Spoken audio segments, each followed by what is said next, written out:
Welcome back. To Fiercely Human Adventures in Mindfulness and Improv. We're here to cheer you up and calm you down. My name is Beth Boynton, and I'm a nurse and an author and a certified applied improvisation practitioner. Most of my books are on communication in healthcare, leadership, and medical improv. And my name is Liz Corbeck Emerson. I'm a certified mindfulness teacher, theater artist, and also an adjunct professor teaching mindful communications, which really combines both my theater skills and, of course, the mindfulness. So, how are we going to cheer people up and calm them down, Liz? Well, we're going to offer them a little bit of mindfulness. Oh, and maybe some playful improv? And playful improv, because we've been using that together to offer classes in our community and for businesses and nonprofits and especially healthcare. Excellent. Yeah. But let's begin with a little mindfulness. We're going to do an exercise that we call settling in.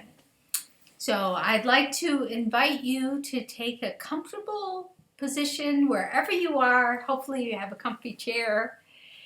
And settle in, taking a deep breath in and a long breath out. Just allowing yourself to be comfortable. And one more time, a deep breath in and a long breath out. We're just going to take a few moments to settle in and arrive at the present moment. And we do this by letting go of the day we've already had. So whatever work you've had or personal things you had to take care of or family, just letting go of that. And that's whether you just got up or you've been up all day. And then on the other side of things, just noticing there might be things that you're anticipating for later today or later this week or later this year, and letting go of all of those future things, just for now. And turning our attention to our experience of the present moment. Allowing ourselves to settle in and just notice what it's like to be us right now. To take the time to really pay attention to how we are in this present moment. Noticing particularly maybe how our body feels. And however that is for us, just saying yes to the experience. Without managing or improving or fixing it. Just allowing it to be. So we might notice that we feel tired or achy, and we say yes to that.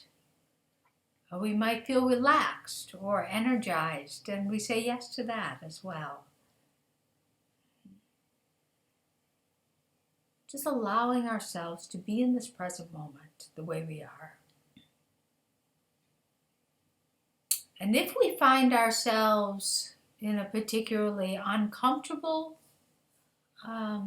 moment in our bodies, we want to lean into that and allow ourselves to say yes, to accept things the way they are.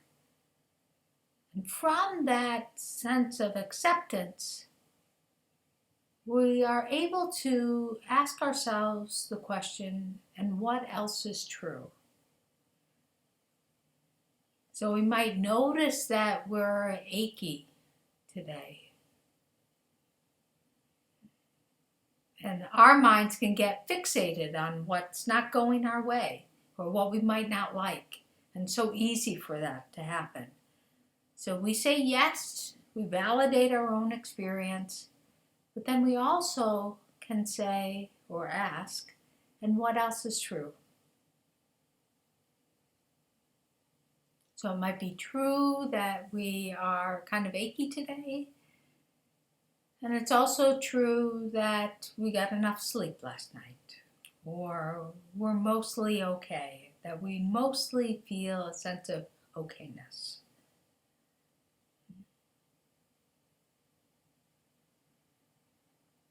And then noticing what might be in our heart in this moment. So noticing any feelings or emotions that arise and saying yes to that.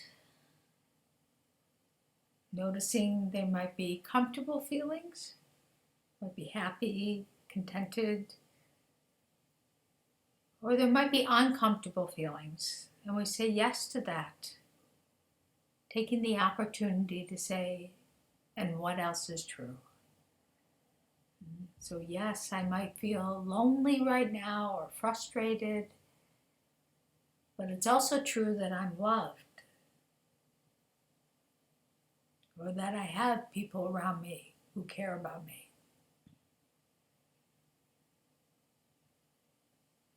And then noticing whatever's in our minds, saying yes to that experience, noticing how the mind has thoughts that just arise, saying yes to this is the way I'm thinking.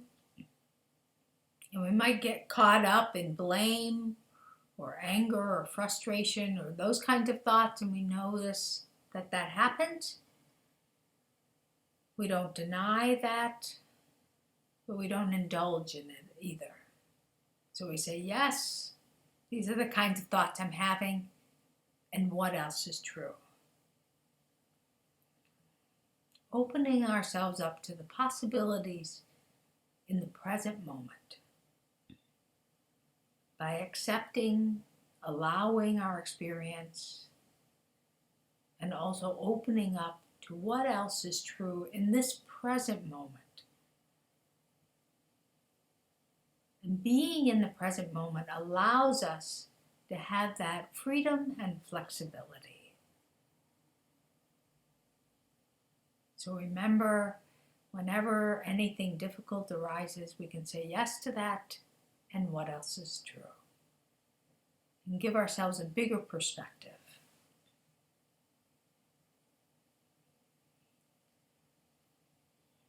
So letting go of all of that, however the present moment is for you, and taking another deep breath in and a long breath out. And when you're ready, opening your eyes, stepping into a new, fresh moment, and we will move on to the next activity. Thank you, Liz. You're welcome, Beth. It's always calming and a nice way to step into a playful activity, which I would like to do that. And I think we can take a very classical game from improv that's just yes and, it's built on the principle, and have a couple of conversations, one a yes and conversation and one a yes but conversation. And as I was listening to your meditation and the title of our episode today, this idea of and what else is new, it's just at least in part, it's like the richness of a yes and experience opens up the door to all sorts of possibilities. Yeah, it's really a creative principle, right, that we can use in our everyday life in the present moment to shift things and also to be great improv. Yeah, and to have fun together. And have fun, yeah. So Liz, will you play an activity with me? I sure will, and I bet it's a yes and conversation. It's a yes and conversation, and I would like to have a yes and conversation about things that are different in the COVID pandemic era. Oh, well, there's plenty to talk about. Yeah. So let's just start with the basic thing of we can't leave our house, or when we do, we have to do social distancing, and that's really different. I mean, I'm saving a lot of gas in my car because I'm not going anywhere. Yes, and saving gas and being inside has helped me to kind of just slow down a little bit. Yes, and I've noticed that really I've been able to have the kind of sort of relaxed routine. I mean, I'm still working, doing some things, a lot of it online, of course, but I'm really able to sort of look at my schedule and see what really works for me. So I've been doing some experimenting with like what time I like to get up or how I like to work during the day and take breaks. So it's been really helpful in that way. It's interesting. Yeah, it is isn't it? really It's like, interesting. I definitely have gone through a process of needing to accept what I can't do. Yeah. Like that Yeah, was like some churning. Yeah. And yet I'm having some different opportunities in my work in teaching. And so it's actually also a creative time as much as, but I think it's important for me to go through this time of accepting what I can't do before I could get to this place of creativity. Yeah, absolutely. And I do think it's really spurring me on to do things that I wouldn't normally do. I mean, let's just start with I've learned more technology in the last couple of weeks than I was planning on it. And I would not have disciplined myself to do that and to learn all these new technological tricks if I didn't have to. So, I can appreciate that about this time. Yeah, yeah. So that's kind of a yes and conversation. Yeah. You can see we're listening to each other and building on it. Mm-hmm. I learned from Liz's experiences, and the very topic itself is kind of lends itself towards acceptance and also trying to be open. Yeah, well, we're trying. right. Yeah. So not that was like this for me anyway. Yeah. No. But let's have speaking of but, let's have a yes but conversation. Yes but conversation.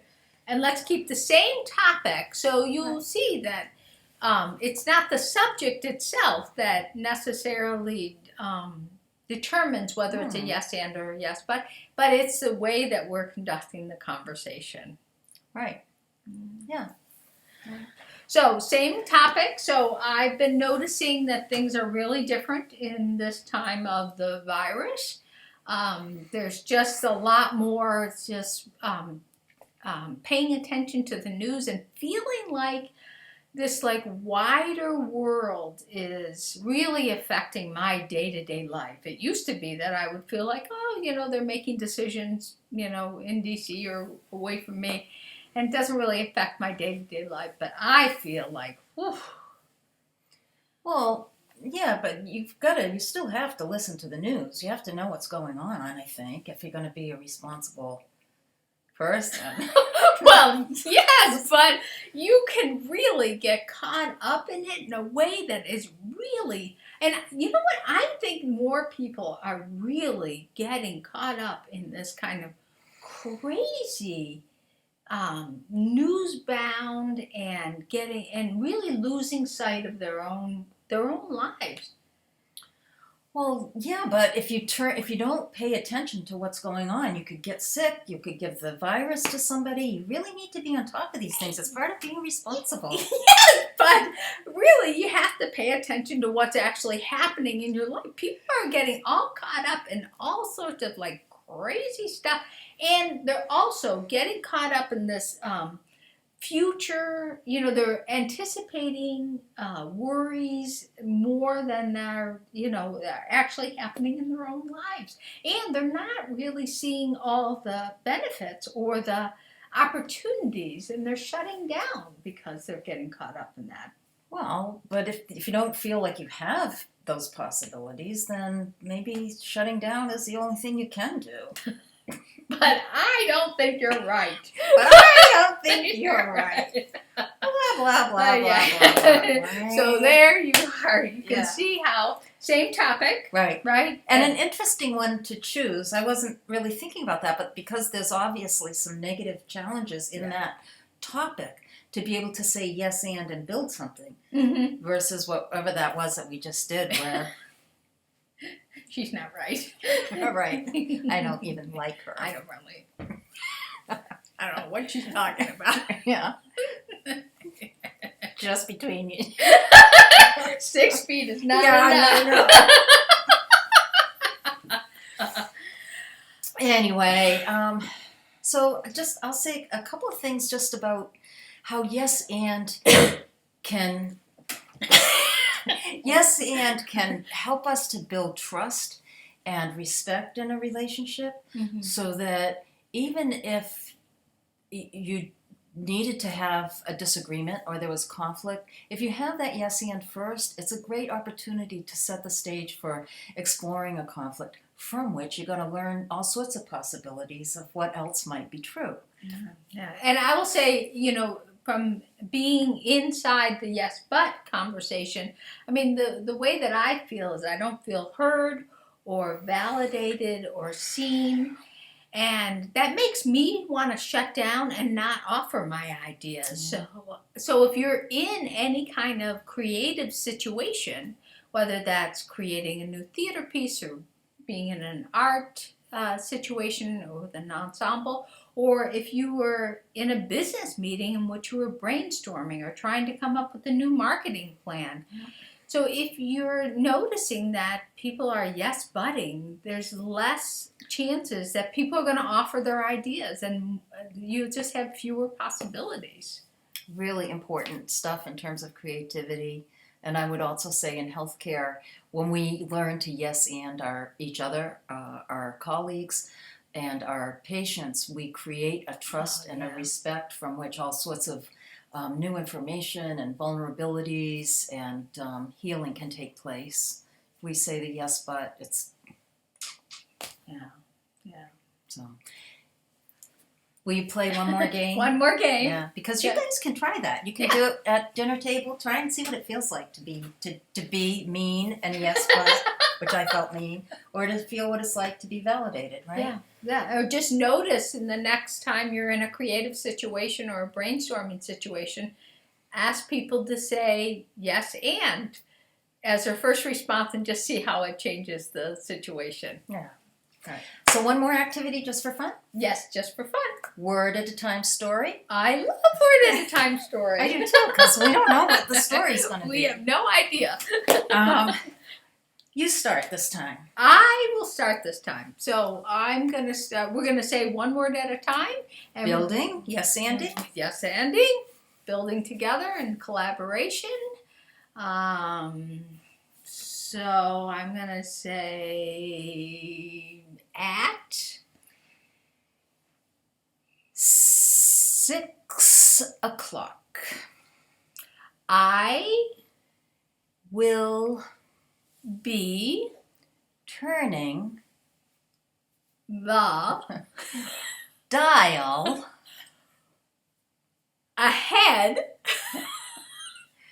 because when I turn it ahead I can see that the time is in synchronicity with vibrational cosmic energy of the stars.